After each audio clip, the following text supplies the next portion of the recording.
Esta secção de Romanos 12 do capítulo 12 até ao capítulo 15, aquilo que nós vamos ver é uma coisa muito interessante. Paulo vai finalmente dar a aplicação prática de tudo aquilo que ele tem falado. Ao longo das últimas quartas-feiras, de vários meses já, nós temos estado aqui debruçados sobre o livro de Romanos. E até ao capítulo 11 ele vai explicando uma série de circunstâncias, uma série de acontecimentos que no fundo são a realidade para Israel e para a igreja em Roma, especificamente. Fala acerca de tudo aquilo que Deus faz na nossa vida, tudo aquilo que Ele cria na nossa vida, da forma maravilhosa como Ele entregou o seu Filho por cada um de nós. E nós vamos ver os efeitos e os benefícios e, acima de tudo, chegamos a uma conclusão. Chegamos a uma conclusão que Ele é maravilhoso. Porque Ele faz tudo e nós só fazemos disparates, esta é a realidade. Nós fazemos muita coisa, mas nada de bom, nada o suficientemente bom para adquirirmos salvação, nós não conseguimos.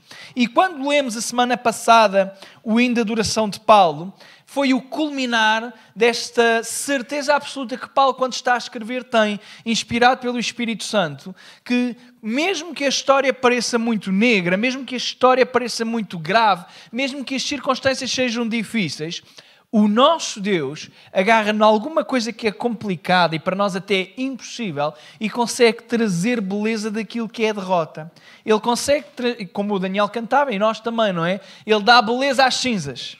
Dos sepulcros gera jardins, ou da morte traz vida.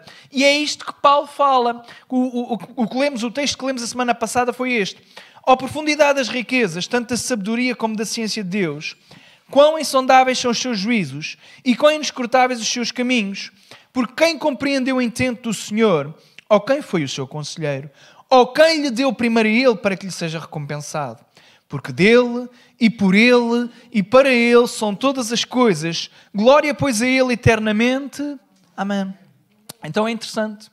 E mais que interessante, esta deve ser a realidade da nossa vida. Tudo é para ele. E quando tudo é para ele, Paulo, como um bom professor que era, como mais do que teólogo, como um ensinador, como inspirado pelo Espírito Santo, ele agora vai dizer, olha, depois de vocês terem aprendido tudo acerca de Deus, tudo aquilo que ele quis transmitir e aquilo que dá para compreender, nestes 11 capítulos, agora no capítulo 12, Paulo vai dizer e vai dar a aplicação, é o capítulo 12, está bem? Já sei que estão alguns confusos, mas é o capítulo 12. Eu só estava a resumir aquilo para onde tivemos a semana passada. Paulo no capítulo 12 vai começando a rogar àqueles que leram a carta para que agora pratiquem aquilo que sabem.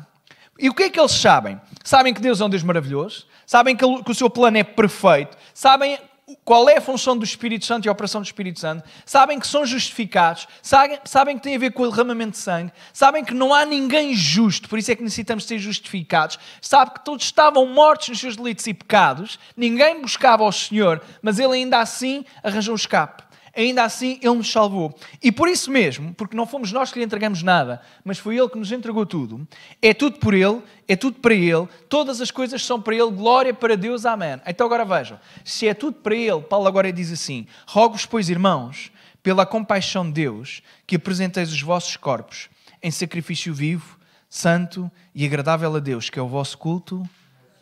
Se é tudo para Ele, Paulo diz, então se é mesmo tudo para a sua glória, apresenta o teu corpo como sacrifício ao Senhor. Não é com palavras que nós glorificamos a Deus, embora também.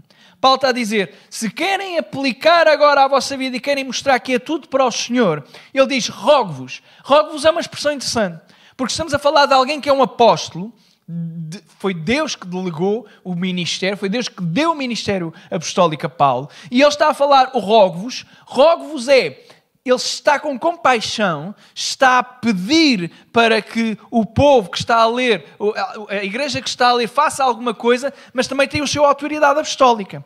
Então é um rogo-vos imperativo. A ideia é, olha, eu não vos quero obrigar, então peço-vos, mas peço-vos com a minha autoridade. Peço-vos com a autoridade apostólica, que no fundo é a mesma coisa que dizer, façam isto, senão estão tramados. Rogo-vos, pois, irmãos, pela compaixão de Deus, pelas misericórdias de Deus, é o literal no grego. Pelas misericórdias. E quando nós lemos isto, temos que pensar em tudo aquilo que passou para trás. De facto, nós só estamos a ler este texto, e a igreja só estava a ler este texto, porque Deus é um Deus misericordioso.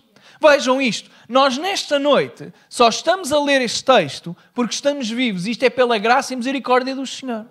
Então, por causa deste privilégio, que é o privilégio de estarmos vivos, apesar de todas as circunstâncias, apesar de todas as dificuldades, nós devemos entender que aquilo que Paulo está a apelar é apelar para que façamos alguma coisa, não porque nós somos bons, não porque temos alguma coisa para trocar, mas porque Deus é um Deus de compaixão. E a ideia é, aquilo que Ele nos vai pedir para fazer, nós só podemos fazer pela compaixão do Senhor.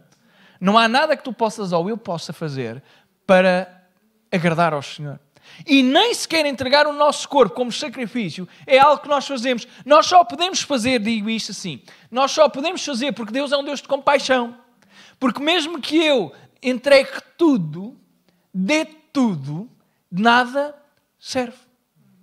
Esta é a realidade. Porque deixem-me perguntar o seguinte nesta noite. O Senhor precisa de nós para alguma coisa? Não. Esta é a realidade. O Senhor precisa que nós nos sacrifiquemos? Não.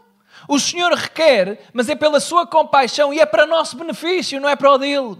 E ele diz assim: rogo-vos, pois, irmãos, pela compaixão de Deus, que apresenteis os vossos corpos em sacrifício vivo. Nós não somos judeus, então a ideia dos sacrifícios não faz assim tanto sentido para nós. Nem nunca, a maior parte de nós, frequentou ou esteve presente numa religião que exigisse ou requeresse sacrifícios. Nós não participamos dos sacrifícios, nem dos rituais dos sacrifícios judaicos. Mas esta é uma linguagem dos sacrifícios judaicos. O que é que acontecia? Apresentava-se o sacrifício que tinha a ver com sangue, tinha a ver com morte, porque o sacrifício era morto, certo? Por isso é que era um sacrifício. Quando Deus fala com Abraão, requerendo-lhe Isaac, Abraão tem a plena noção daquilo que o Senhor está a requerer. É o seu filho, mas não é a vida de Isaac, certo? E agora Paulo está a dizer, olha, eu rogo-vos, pois, que vocês apresentem os vossos corpos em sacrifício. Mas não é vivo, não é morto, desculpem. É vivo. Então isto é interessante, porque de repente há aqui a ideia do sacrifício, que é entregar alguma coisa ao Senhor, que tem que estar numa determinada forma, numas determinadas condições, mas aqui é vivo. A ideia não é apenas um evento que acontece uma vez, porque o sacrifício acontecia uma vez, porque a vida só se vive uma vez. Assim que se matava o animal, já não dava para sacrificar mais, outra vez. Ele tinha sido sacrificado, certo? Se quisesse fazer outro sacrifício, tinha que se ir buscar outro. Mas aqui Paulo está a dizer, olha, apresentem os vossos corpos em sacrifício vivo. A ideia é um ato contínuo. Rogo-vos que apresenteis os vossos corpos para a glória do Senhor Jesus. Sacrifício vivo. A ideia é um ato contínuo que é da nossa vida, do nosso corpo. Ele está a dizer, olha para o teu corpo. O corpo aqui significa tudo aquilo que nós somos, toda a nossa essência, tudo aquilo que eu sou. Eu verdadeiramente, Luís, não apenas com o exterior, mas também com o interior. E a ideia é, apresenta totalmente como sacrifício ao Senhor. Um sacrifício é isto mesmo. Em vez de eu fazer aquilo que eu quero, eu faço aquilo que o Senhor quer. E isto é um sacrifício. Hoje é quarta-feira. Ia dizer que é quinta, mas não é. Ia dizer que era quinta porque estão aqui dois meninos de Orem e o culto lá era às quintas-feiras. Então eu vejo-vos aqui e penso em quinta-feira. Vi-vos mais vezes às quintas. Mas é quarta. É feriado. Até parece sábado, mas amanhã é dia de trabalho. Só para vos informar, está bem? Portanto, não fiquem já contentes que amanhã vão trabalhar. A maior parte de vocês, não é? Agora vejam. Hoje é quarta-feira e o nosso corpo, sabe o que é que pedia? Sabe, você sabe, nem lhe preciso dizer. Um sofazinho, ali, já o pijaminha vestido e estar ali com um olho a ver televisão e com o outro a dormir. No fundo é os dois fechados. Basicamente é isto que significa, só o barulho de fundo a funcionar. Se vocês forem como a minha esposa, não digam a ninguém que ela agora não está aqui no auditório, é assim que acontece, não é? Assim, os olhos fechados, mas se a gente muda o canal... Diz lá, eu estava a ver isto, não é? Acontece a todos. Acontece a todos. Faz-me lembrar, o meu pai, já agora aqui uma parte, o meu pai gostava muito de futebol e estava sempre com a televisão na Sport TV, sempre. Nem que fosse um jogo repetido, já estava a dar 100 vezes. E o meu pai sempre estava ali a ver. Ele não via nada, já estava a ressonar no sofá há uma data de tempo, mas assim que a minha mãe tocava no comando, e mudava de canal, o homem acordava instantaneamente. Eu estava a ver esse jogo. Então, mas isto é do Euro 2012, estamos em 2016. Mas eu gosto de ver. Pronto, era assim. E pronto, basicamente isto, que a minha mulher, entretanto, já chegou, já não se pode falar mais. Não, estávamos a falar de uma coisa, mulher, não é? Mas, irmãos, apresentar o corpo em sacrifício vivo é nós anularmos os nossos desejos e inclinações para agradar ao Senhor. Nós estamos neste lugar, em primeiro lugar, porque queremos agradar ao Senhor, espero eu. Nós estamos aqui porque sentimos a necessidade de, ao meio da semana, ter um culto, estarmos na presença coletivamente com o Senhor. É verdade, podemos estar de segunda a domingo, sempre na presença do Senhor, mas, quando estamos coletivamente, há uma diferença. Uma grande diferença. Então, nós estamos aqui, numa quarta-feira, exatamente, muitas das vezes, com esta ideia de sacrifício. Vivo. Vimos para adorar ao Senhor. Agora veja o que é que Paulo está a dizer. Rogo-vos que apresenteis os vossos corpos em sacrifício vivo. Aquilo que Deus requer de nós é a nossa total e absoluta dedicação. Mas não apenas a nossa vida, o nosso sacrifício, não de uma forma qualquer, mas ele deve ser santo e agradável. Então a nossa vida, o nosso sacrifício não é feito de qualquer forma. E mais uma vez está aqui a apelar para a ideia de alguma coisa que Deus requer. Porquê é que o Senhor, quando eram os sacrifícios do Velho Testamento, tinha uma série de regras, rituais e leis que se tinham que cumprir? Alguém quer responder? Já pensou nisto? O animal podia ser de qualquer forma? E podia ser morto de qualquer forma? Havia um ritual. E o ritual era para apontar para o quê? Para a perfeição. Então, o sacrifício que o Senhor aceita não é qualquer um. Certo? É porque há pessoas que acham, porque fazem alguma coisa, que o Senhor tem que aceitar. Rogo-vos que apresenteis os vossos corpos em sacrifício vivo. Mas não é apenas em sacrifício vivo. Ele tem que ser santo e agradável a Deus. Ora, o sacrifício que o Senhor quer é um sacrifício de santidade. Será que? O sacrifício é abdicar de alguma coisa e nós vamos abdicar, temos que abdicar porque senão não é um sacrifício. Se tu não abdicas de nada na tua vida, tu não estás a sacrificar nada em prol de Deus. Quando nós, ou quando Deus requer, é o apóstolo que está a dizer, inspirado pelo Espírito Santo, rogo-vos, pois, irmãos, que apresenteis os vossos corpos em sacrifício vivo, santo e para quem? Então os requisitos e a forma de agradar não é para mim, não é para si, nem sequer é para a igreja, é para Deus. Mas tem que ser um sacrifício que tem que ser santo e agradável. Estes são os 3 requisitos. Sacrifício vivo, santo e agradável. E há pessoas que acham que só porque sacrificam alguma coisa está tranquilo. Mas não. Hoje estava a ter uma conversa com alguém e achei interessante. A própria pessoa chegou à conclusão, não, uma conclusão que ela já tinha chegado há muito tempo, mas ela estava a dizer uma coisa interessante. Diz, olha, aquilo que Deus requer não é apenas algumas coisas, é tudo, e este é que é o problema. E é verdade, este é que é o problema. Porque nós até estamos disponíveis para dar algumas coisas, mas entregar tudo, este é que é o problema. E entregar tudo não significa que seja literalmente nós temos que nos despir tudo, mas é uma atitude espiritual, racional, intelectual. Isto é um sacrifício vivo. Em que sentido? Passo a explicar. Deus até pode não nos requerer tudo, mas tu e eu temos que estar disponíveis para entregar tudo. Porque de outra forma, nunca é um sacrifício. Então Deus pode até nem querer tirar tudo, mas tudo tem que sair do nosso coração e nós temos que estar disponíveis para que, se Deus requerer, eu entrego. Porque senão não é um sacrifício. Porque se eu só aceitar a Deus e só segui-lo quando, estas coisas eu posso dar, aqui já não, mas o Senhor diz assim, não, olha, se tu me queres servir, se tu me queres seguir, então entrega tudo. Porquê que o Senhor faz isto com o jovem rico? Ele diz, olha, sabes os mandamentos, cumpres as coisas ou não? Sim, Senhor, tenho isso cumprido tudo desde a minha juventude. Então, olha, falta-te uma coisa. Vai e vende tudo, entrega aos pobres e segue-me. E agora é que não. Os irmãos acham que aquilo era literal. Claro que Jesus diz isto literal, mas porquê que Jesus apela para a questão da riqueza? É porque ele não gosta de ricos e acha que os ricos devem vender todas as coisas. Não, é porque ele sabia o que é que estava no coração daquele rapaz. Ele sabia que ele até estava a ser honesto, mas ele não estava disponível para abdicar tudo. Porque qual é a reação? E o jovem entristeceu-se muito, porque tinha muitas riquezas. Quando queremos seguir a Jesus, e a ideia do sacrifício vivo é esta mesma, é de estar disponível para entregar tudo, ainda que Ele depois não nos requeira tudo. Ele pode não nos requerer tudo. Alguns vai requerer. Ao longo da história, o Senhor até requer a vida daqueles que são os seus santos. Pessoas que estão disponíveis para entregar a vida e o Senhor depois exclama mesmo a vida deles. A vida deles é ceifada pelo Evangelho, pelo ministério, e o Senhor ceifa. Há outros que não, que estão disponíveis, mas o Senhor não requer tudo deles. Mas o verdadeiro cristão que quer agradar ao Senhor tem que estar disponível para entregar tudo aquilo que for. Os nossos sonhos, os nossos caminhos, os nossos planos e dizer, Senhor, isto é o que eu tenho planeado para a minha vida. E eu até gosto desta parte. Mas isto não é mais importante do que tu. Portanto, se tu quiseres mexer nisto e tirar-me tudo, que se faça a tua vontade. Isto é sacrifício vivo. Que é o vosso culto racional.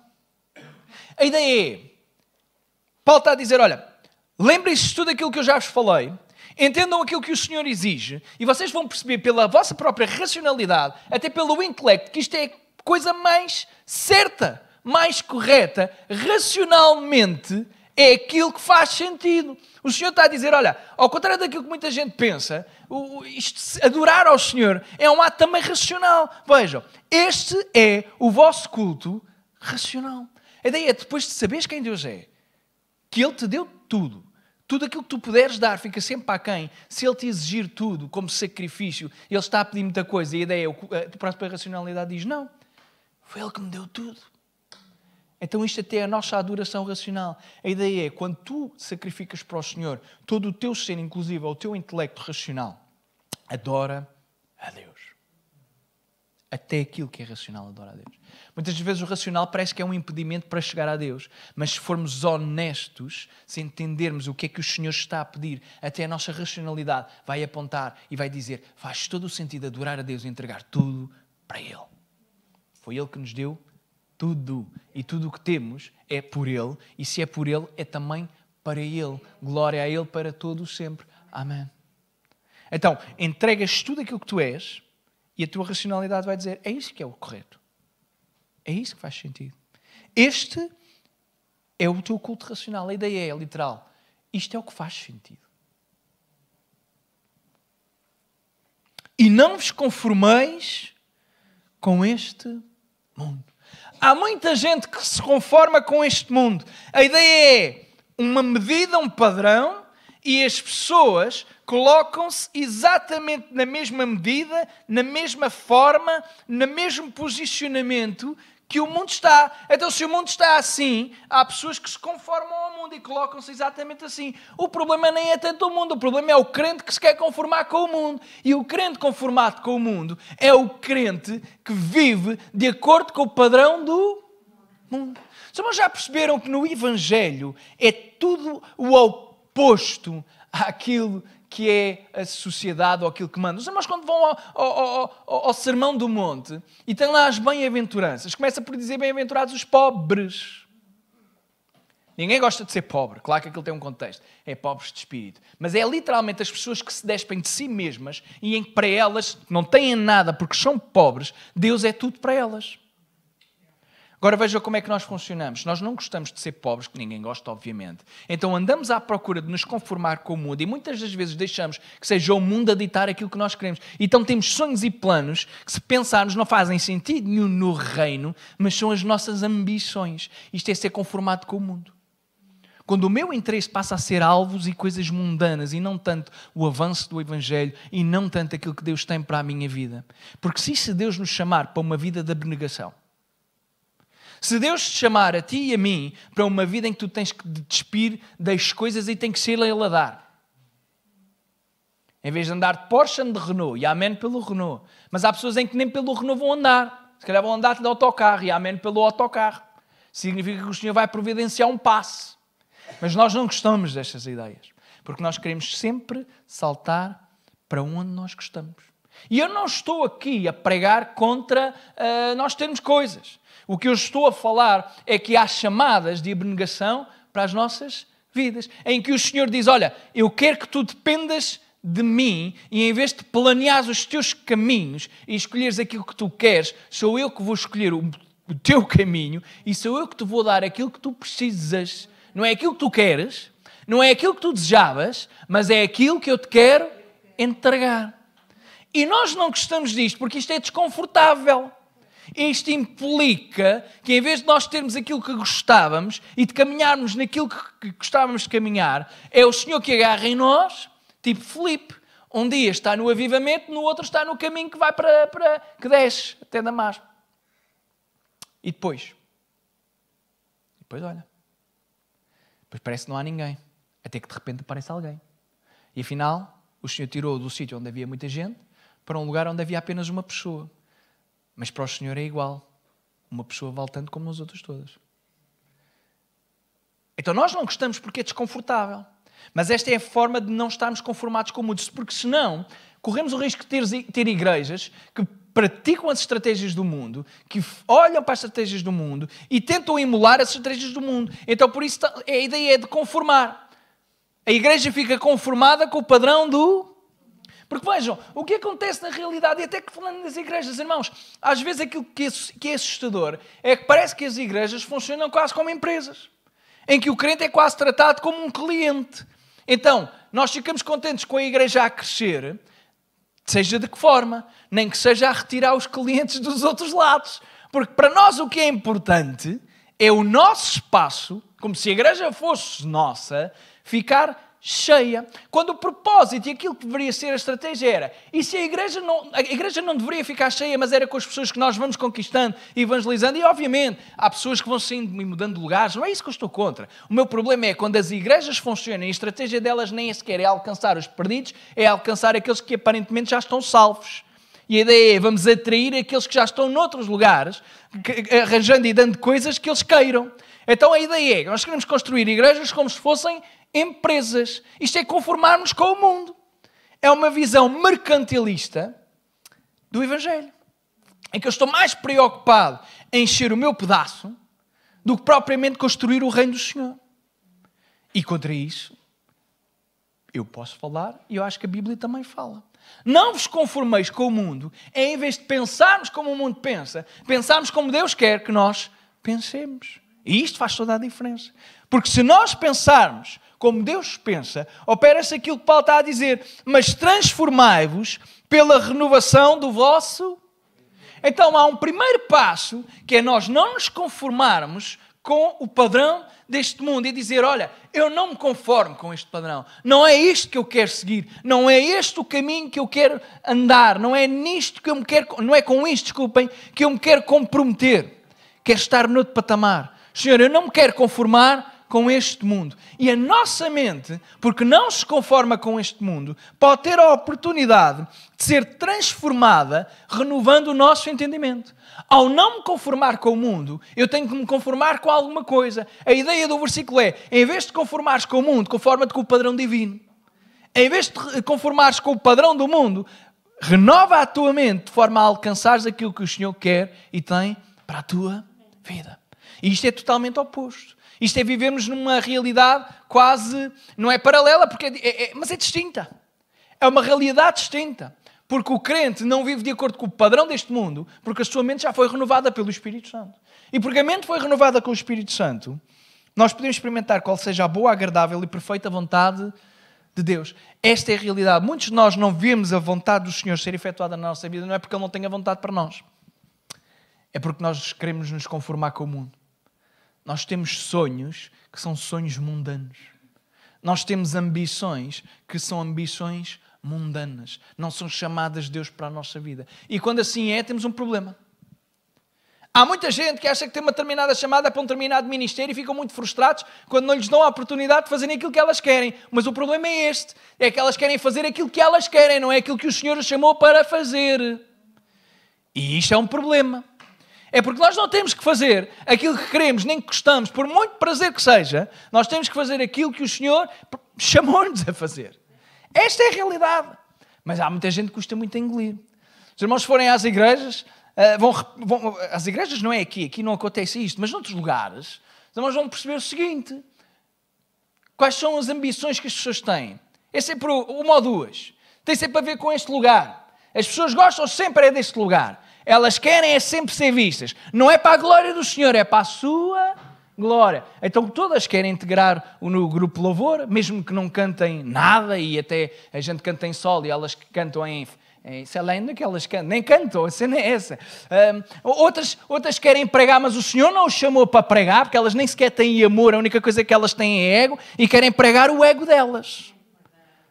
Então, quando nós entendemos, isto tem a ver com o quê? Qual é o problema? Não temos a mente renovada, porque o nosso desejo tem a ver com aquilo que nós queremos fazer, não é aquilo para o qual fomos chamados.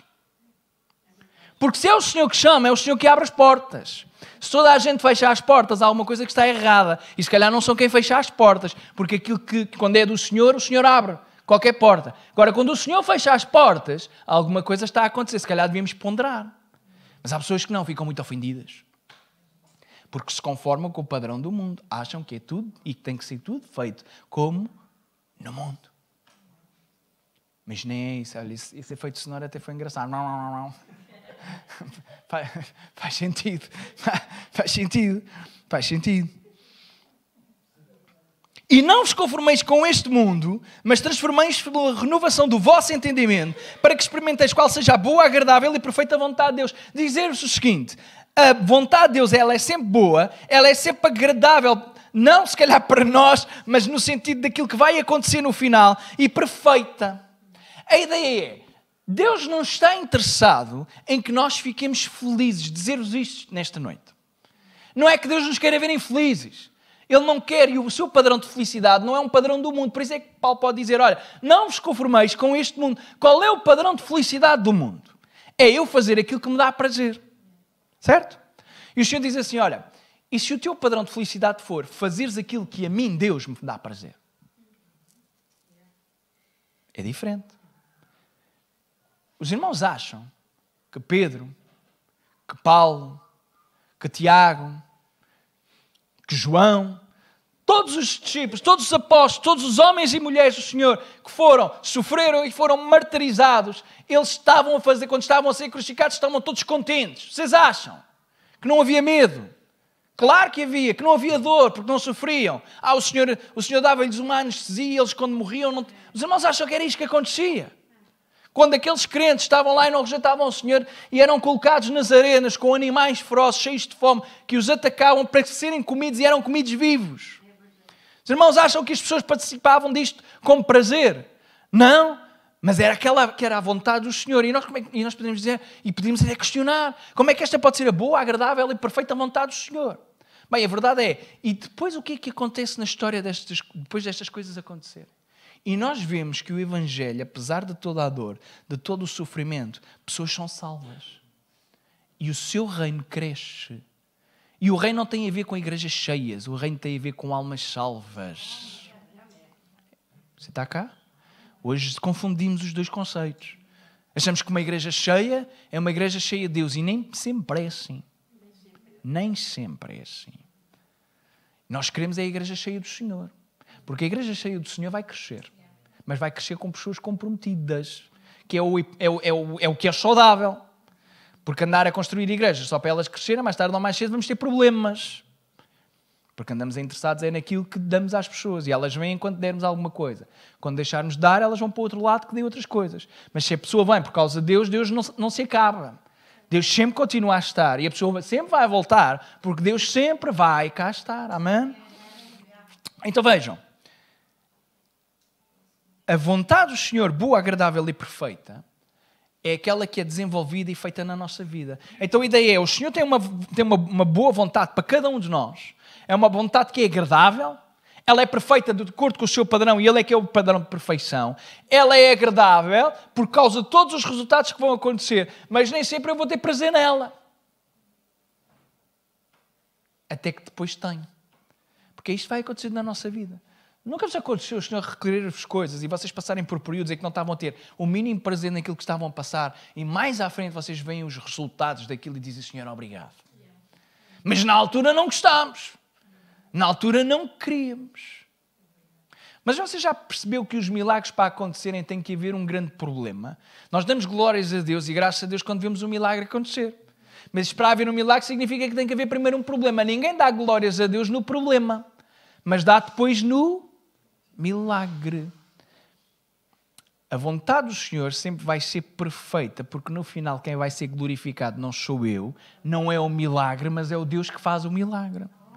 Então no final tudo é perfeito, porque Ele é perfeito. Porque pensem, voltemos atrás um bocadinho no plano.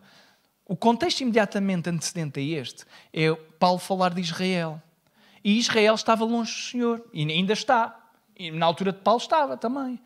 E ele pergunta, os irmãos que têm estado nas quarta-feira, e quem não teve, já leu certamente Romanos. Pois quê? Então os israelitas, o Senhor é injusto? Estão todos perdidos? Ele diz, não. O Senhor é perfeito. E o Senhor agora colocou os gentios no plano da salvação, algo que ninguém esperava. E agora Israel começa a olhar para os gentios e pensa, mas espera lá, eles estão a ter bênçãos que era suposto ser nossas. Eu quero o Deus que eles têm. Eu quero o relacionamento que eles têm. E Paulo diz, e há de chegar o dia em que Israel será salvo. Porque vai olhar e vai ter ciúmes dos gentios e vai querer voltar a ter Deus. Isto é um plano perfeito, nós não entendemos. Porque qual era o plano original? Israel tem Deus e os gentios vão olhar para Israel e vão dizer, eu quero aquele Deus. E agora de repente vejo o paradigma mudou. Os gentios aceitam o Senhor e agora é Israel que vai, a determinada altura da história, olhar para os gentios e dizer, espera lá, eles têm aquilo que é a promessa nossa e vão querer. E o Senhor vai salvá-los. Isto é um plano perfeito. Nós não conseguimos conceber. Podemos dizer, se calhar o Senhor foi apanhado desprevenido, mas não foi.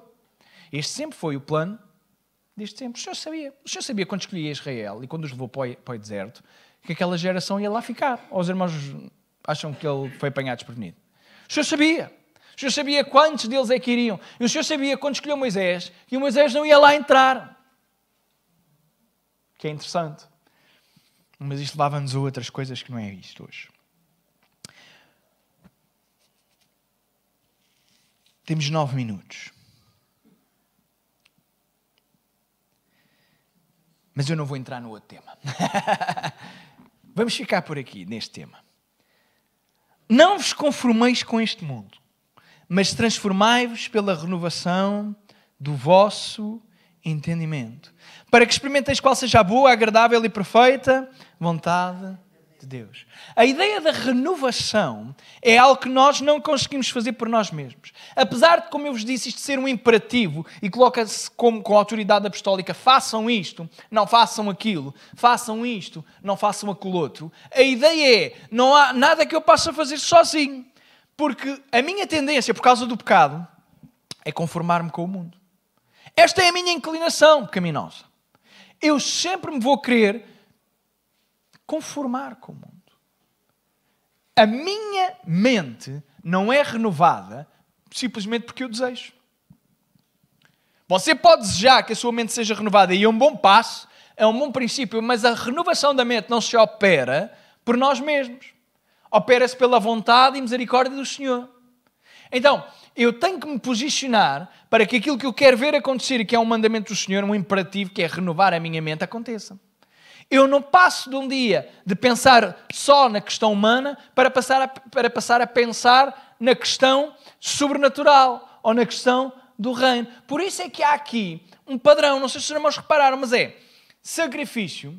Sacrifício não há conformação. Não havendo conformação pode-se operar a transformação da mente. Porque deixa-me dizer o seguinte nesta noite, ao perguntar-vos, onde é que ocorrem as maiores batalhas? Na nossa É na mente que nós temos ali aquelas frações de segundo em que nós temos que decidir aquilo que fazemos. Se a estrada está bloqueada, vou por ali ou vou em frente? Parece que é uma batalha pequenina, não é nada, mas são decisões. Alguém me apitou, respondo ou estou calado? Olho com olhares ameaçadores ou não? Eu se faço isto, tenho o Espírito Santo e ia dizer a Espírita Joana, mas isto saía muito mal. mas tenho a minha mulher. Estás a olhar para si por quê? A carnalidade vem, não é? A carnalidade vem. Porque há aquelas frações de segundo é que nós temos que combater. Em que a nossa mente define aquilo que nós vamos fazer. Não há nada que você e eu façamos só pelo instinto. Há coisas que nós até dizemos que são instintivas, quando, por exemplo, vai cair alguma coisa. Mas nisto que eu estou a falar, antes do pecado, não há pecado que nós... isto é instintivo. Esqueçam. Há ali uns segundos em que nós estamos ali a combater e nós podemos dizer, não, eu quero é fazer. E fazemos, mas somos nós que decidimos fazer. Então, a renovação da mente faz com que nós possamos ganhar a batalha que existe na nossa mente. Porque vai haver coisas que parece que são inofensivas, mas que elas vêm à nossa mente. E quando nós concedemos, podemos estar a dar passos perigosos. Coisas que não têm problema absolutamente nenhum. A não ser que estejam contra a vontade e a chamada de Deus para a nossa vida. Não consigo me lembrar assim de nada, mas há coisas que nós fazemos que não têm absolutamente... Não são pecado. Vocês não se entendem? Não são pecado, nem sequer estamos a falar de pecado, mas que nos afastam da vontade de Deus. E quando estamos afastados da vontade de Deus, aí sim, já estamos em pecado, estamos em desobediência à chamada que Deus tem para a nossa vida. Então há passos, processos que nós damos, que são contra aquilo que o Senhor tem para a nossa vida. Se não renovarmos a nossa mente, vai ser muito complicado. Porque nós vamos sempre olhar do ponto de vista humano. Toda a decisão que eu tenho, eu devo ponderar o seguinte: que impacto é que isto tem na minha vida, no meu compromisso e na minha chamada?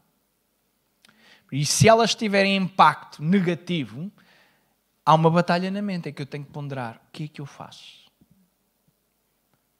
E uma mente não renovada pelo Espírito é uma mente que sempre vai olhar para o padrão do mundo e sempre vai ambicionar as coisas que são do mundo. Os irmãos, imaginem se o Billy Graham, em vez de aceitar a chamada de evangelista, seguisse por uma profissão qualquer, que era mais segura. Já pensou? Quantidade de almas, não foi ele que salvou, foi o Espírito, mas a quantidade de pregações que o homem teve, e uma família que hoje serve ao Senhor, o filho, o neto, se calhar o bisneto já também, e a quantidade e o impacto que eles têm no reino, porque evangelizam, ainda no Porto, teve aqui há pouco tempo o seu neto, foi esta semana, foi no sábado, sexta. Mas já pensaram nestas pessoas? Olha se o Paulo, tendo um encontro com o Senhor lá no caminho, este sim, o caminho de Damasco, este é que é o caminho de Damasco, se Paulo não fosse renovado na sua mente, ele tinha tudo para ser um grande homem, de acordo com os fariseus. Fariseu de fariseus, estudou aos pés de Gamaliel, a grande referência da altura. O homem era um prodígio, era o Cristiano Ronaldo da altura.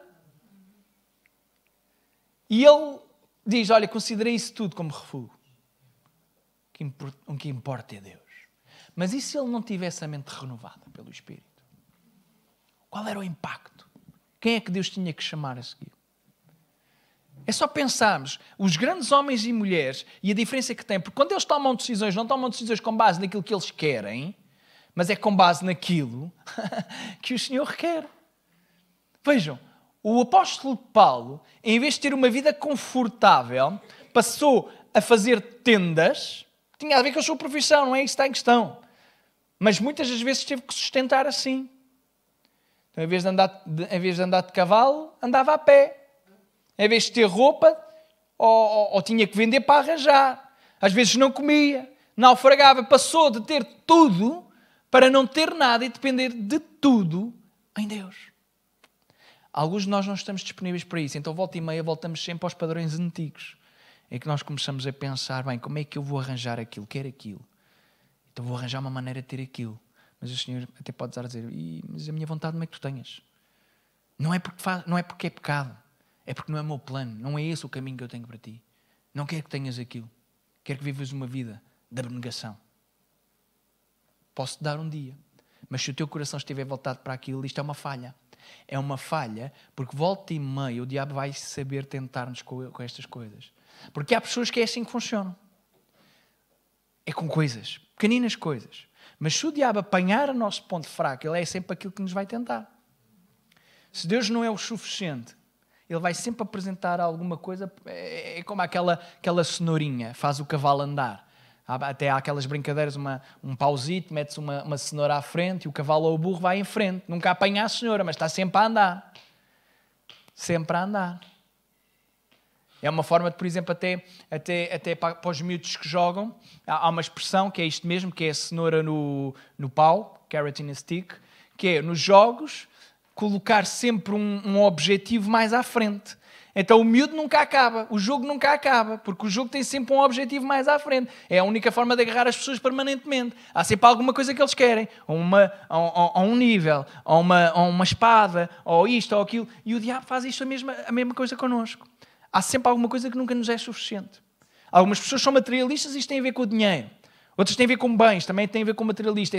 Há sempre alguma coisa que nos atrai, sempre alguma coisa que nos leva. Outros têm a ver com conforto, outros têm a ver com conforto, outros têm a ver com o sentido de segurança. Nada disto em si mesmo é pecado. A não ser que sejamos consumistas, mesmo consumistas, mas entendem. Mas não tem mal nenhum querer comprar uma casa, querer comprar um carro. Não é isso que está em questão.